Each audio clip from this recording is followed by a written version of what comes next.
এখানে সম্রাট ভাই আছেন, তারা ক্ষতিগ্রস্ত মানুষ, তারা যে কোনো ভাবে সব জায়গায় আমাদের ডাকা, আমাদের সব টিম রেডি আছে। আমাদের 70 থেকে 80% আমাদের টিম যারা আছে সবাই আছে। আমরা মূল ব্যক্তির এবং আমাদের নীতি নির্ধারক যারা আছে তাদের পারমিশনের মধ্যে থেকে আমরা একটা শৃঙ্খলার মধ্যে থেকে আমাদের রাজধানীতে আমরা থাকতে চাই। আমাদের কথা স্পষ্ট, যে রাজধানীতে আমাদের মানুষ শান্তিপূর্ণভাবে দিনে ঘুরতে পারবে না, চলতে পারবে না, সেই রাজধানীর মানুষ রাতে ঘুমাতে পারবে না। আমাদের চূড়ান্ত ডিসিশন, যেই রাজধানীতে আমরা দিনে থাকতে পারবো না, সেই রাজধানীর মানুষের ঘুম আল্লাহ দিবে না। আমরা সেইভাবে আমাদের তৈরি করে নিছি। আমাদের ডিসিশন, আমাদের মূল ব্যক্তি, আমাদের নেত্রী যেভাবে এখানে সাজেশন করবে, আমরা পরামর্শ কর্মে আমাদের যেখানে যার সাথে আলোচনা দরকার সেইটা করব। আমি আপনাদেরকে একটা অনুরোধ রাখবো, আপনারা আমাদের চূড়ান্ত খেলার মধ্যে, চূড়ান্ত সিদ্ধান্তের মধ্যে, চূড়ান্ত স্বাধীনের মধ্যে যে যেখানে যে অবস্থায় থাকবেন, নিজে এবং নিজের পরিবার, নিজের শুভাকাঙ্ক্ষীকে নিয়ে আপনারা আসবেন। যদি বাইচা থাকি তাহলে সবাই বাঁচি। আমি আবার বলছি, বাঁচতে সবাই বাঁচতে চাই, মরলে সবাই মরি।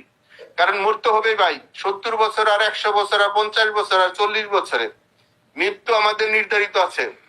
কিন্তু কুলাঙ্গার অসভ্যদের কাছে যেন আমরা যার না মারা যাই, আমরা যেন আর না মারা যাই, আমাদের ঐতিহ্য, আমাদের ইতিহাসে যেন যেন আর থুতু না পড়ে। আমাদের যারা ছাত্র সংগঠন করে বছর কোনো বিরোধী দল দেখে নাই, বিরোধী সংগঠন বুঝে নাই, সেই বন্ধুদেরকে আপনারা বুঝায়া তাদেরকে কৌশলগত কিছু ট্রেনিং দেন, বুঝান। আমাদের অবস্থানটা সবাই যার যার এলাকায় যেন আমাদের হয়। সবার নামে মার্ডার কেসের আসামি দিয়ে রাখছে 302।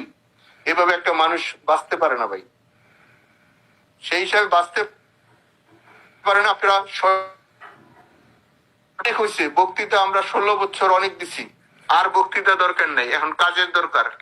আমরা কাজটা করতে চাই। আমি আবারও বলছি, আমাদের ঢাকা, নারায়ণগঞ্জ, গাজীপুর, মুন্সিগঞ্জ, ঢাকা জেলা, আমাদের নরসিংদী, আমাদের মানিকগঞ্জ, আমরা এবং আমাদের পাশে টাঙ্গাইল, ময়মনসিংহ, আশেপাশে বিভাগ, শহর, আমরা সবার সাথে যোগাযোগ করছি।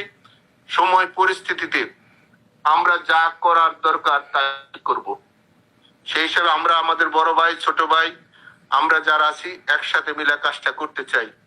আমরা কয়েকদিন সময়ের মধ্যেই আমাদের অ্যানাউন্স আপনারা জানবেন, এবং আমরা আপনাদেরকে, আমাদের যারা মূল ব্যক্তিরা আছেন তারা অবশ্যই মেসেজটা পাইবেন কোন জায়গা থেকে কি করতে হবে। কারণ যারা চাকরি করে, যারা দেশ দখল করছে, তারাও মানুষ, আমরাও মানুষ।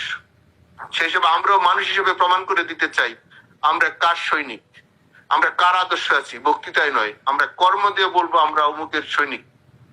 না হলে আমাদের যিনি জাতির পিতা ঘুমিয়েছেন উনি কষ্ট পাচ্ছেন।